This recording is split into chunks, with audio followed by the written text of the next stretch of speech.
Hello friends, आज हम बात करने वाले हैं 18 करोड़ के इशू साइज के एसएमई कस्तूरी मेटल कंपोजाइट लिमिटेड आईपीओ के बारे में। इस वीडियो के अंदर हम जानेंगे कि इस आईपीओ में अप्लाई करने का डेट क्या रहने वाली है, इसका जीएमपी क्या चल रही है, इसका फाइनेंशियल कैसा है, क्या कंपनी प्रॉफिट के अंदर है या लॉस के अंदर, ये सब कुछ जानेंगे इस वीडियो के अंदर। तो वीडियो को अंत तक जरूर देखना और चैनल पर पहली बार आए हैं तो चैनल को सब्सक्राइब कर लेना। और हाँ, वीडियो को आगे देखने से पहले ये डिस्क्लेमर जरूर पढ़ लें, ये वीडियो सिर्फ एजुकेशनल पर्पस के लिए है या कोई बाई सेल रिकमेंडेशन नहीं है। तो कोई भी फाइनेंशियल डिसीजन बनाने से पहले अपने पर्सनल फाइनेंशियल एडवाइजर से कंसल्ट जरूर कर लेना। तो चलिए सबसे पहले हम इस आईपीओ का टाइमलाइन देख लेते हैं। तो ये आईपीओ 27 जनवरी को ओपन होगी, यानी आप 27 जनवरी से इस आईपीओ में अप्लाई कर सकते हैं और 29 जनवरी को क्लोज हो जाएगी, यानी आपके पास टोटल 3 दिन रहेंगे इस आईपीओ में अप्लाई करने के लिए। अलॉटमेंट अगले दिन यानी 30 जनवरी को देखने को मिलेगी और अलॉटमेंट मिल जाती है तो शेयर्स को आपके डीमेट अकाउंट में 2 फरवरी को क्रेडिट कर दिया जाएगा। अगर अलॉटमेंट नहीं मिलती है तो 2 फरवरी को ही आपको रिफंड मिल जाएगा। लिस्टिंग 3 फरवरी को देखने को मिलेगी। जैसा कि हम आपको पहले बता चुके हैं कि इस आईपीओ का टोटल इशू साइज 18 करोड़ की है, जिसमें से टोटल के टोटल फ्रेश इशू रहने वाली है और फेस वैल्यू 10 रुपया पर शेयर रखा गया है। इस आईपीओ का प्राइस बैंड 61 रुपया से लेकर 64 रुपया पर शेयर रखा गया है और लॉट साइज 2000 शेयर्स का है। तो अगर आप रिटेल कोटा में इन्वेस्टमेंट करना चाहते हैं तो मिनिमम 2 लॉट्स लेने होंगे, यानी 4000 शेयर, जिसके लिए आपको 2,56,000 का इन्वेस्टमेंट करना होगा। और अगर आप स्मॉल एचएनआई में इन्वेस्टमेंट करना चाहते हैं तो मिनिमम 3 लॉट्स ले सकते हैं और मैक्सिमम 7।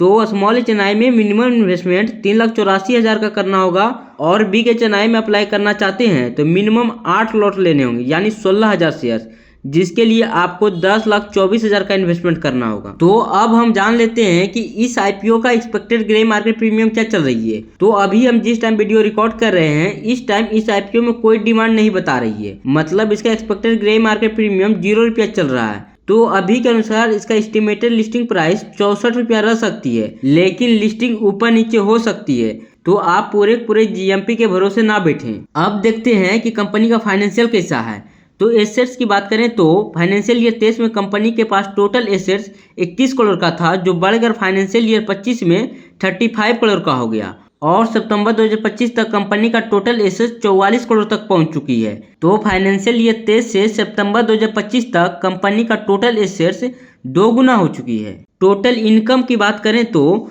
फाइनेंशियल ईयर 23 में 37 करोड़ का था, फाइनेंशियल ईयर 24 में 50 करोड़ का हो गया और फाइनेंशियल ईयर 25 में 57 करोड़ का हो गया। तो रेवेन्यू में कंसिस्टेंट ग्रोथ दिखने को मिल रही है। अब प्रॉफिट को देखें तो फाइनेंशियल ईयर 23 में 1.49 करोड़ की प्रॉफिट हुई थी और फाइनेंशियल ईयर 25 में 2.07 करोड़ की प्रॉफिट हुई थी। तो प्रॉफिट स्टेबल देखने को मिल रही है, लेकिन थोड़ा अप डाउन देखने को मिल रही है, लेकिन प्रॉफिट लॉस में नहीं है। नेटवर्थ की बात करें तो फाइनेंशियल ईयर 23 में कंपनी का टोटल नेटवर्थ 7 करोड़ का था, जो बढ़कर फाइनेंशियल ईयर 24 में 12 करोड़ का हो गया और फाइनेंशियल ईयर 25 में कंपनी का टोटल नेटवर्थ 17 करोड़ का हो गया। अब कंपनी पर टोटल कर्ज को देखें तो फाइनेंशियल ईयर 23 में कंपनी पर टोटल कर्ज 9 करोड़ का था, जो बढ़कर फाइनेंशियल ईयर 25 में 13 करोड़ का हो गया। लेकिन एसेट्स और टोटल इनकम भी बढ़ा है तो डेब्ट मैनेजेबल लगता है। तो ओवरऑल कंपनी का फाइनेंशियल अच्छा है। अब हम कंपनी के बारे में जान लेते हैं कि कंपनी काम क्या करती है। तो कस्तूरी मेटल कंपोजाइट लिमिटेड की शुरुआत 2005 में हुई थी। ये कंपनी स्टील फाइबर को बनाती है, सप्लाई करती है और एक्सपोर्ट भी करती है, जो मेनली इंडस्ट्रियल यूज में आते हैं। कंपनी ब्रेक पैड और क्लचेज के लिए स्टील वुड फाइबर बनाती है, साथ ही ड्यूरो क्रिएट पीपी फाइबर का ट्रेडिंग भी करती है। इसके अलावा Duro floor concrete solution LLP के थ्रू कंक्रीट फ्लोरिंग सॉल्यूशन भी देती है। अब हम कुछ इंपोर्टेंट की इंडिकेटर देख लेते हैं। तो रिटर्न ऑन इक्विटी 13% है और आरओसी मतलब रिटर्न ऑन कैपिटल एम्प्लॉय 12.35% है। डेब्ट इक्विटी रेशियो 0.75 है।